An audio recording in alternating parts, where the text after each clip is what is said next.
இந்த ஒரு வாரமாகவே சாயந்தரம் ஆனால் நல்லா கருக்கலாக இருக்குங்க. ஆனால் மழையே வரமாட்டேங்குதுங்க. கொத்தமல்லி தூள் தீர்ந்து ஒரு வாரத்துக்கு மேலே ஆயிடுச்சுன்ட்டுங்க நாட்டு கொத்தமல்லி வாங்கிட்டு வந்திருந்தேங்க. இப்போ கொத்தமல்லி வாங்கிட்டு வந்தாலுங்க இந்த மாதிரி முறத்தில் போட்டு நல்லா சுத்தம் பண்ணிடுவேங்க.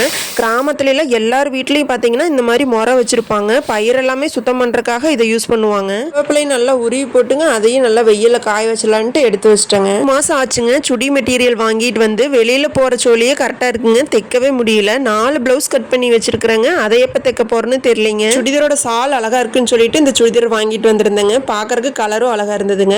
தைக்கலான்னு போய் தையல் மிஷின் மேல இருக்கிற துணியை எடுத்து பார்த்தா அப்பதான் எல்லா விளையாட்டு பொருளும் நம்மளோட தையல் மிஷின் மேல தாங்க இருக்கு. அதையெல்லாம் எடுத்து ஓரமா வச்சுட்டுங்க நான் நோட்டு ஒன்று போட்டு வச்சிருக்கிறேங்க. இந்த மாதிரி கட்டிங்க்கு வந்து எவ்வளவு அளவு அப்படின்னு சொல்லிட்டு என்னோட அளவுகளை வந்து இந்த நோட்ல எழுதி வச்சுப்பேங்க. இதரா இருந்தாலுங்க பிளவுஸா இருந்தாலும் இந்த மாதிரி பாக்ஸ் போட்டு எழுதும் போதுங்க அளவுகள் வந்து மாறாமல் இருக்குங்க. அடுத்த டைம் நம்ம எடுத்து பார்க்கும் போதுமே நம்மளுக்கு ஈஸியா இருக்கிற மாதிரி இருக்குங்க.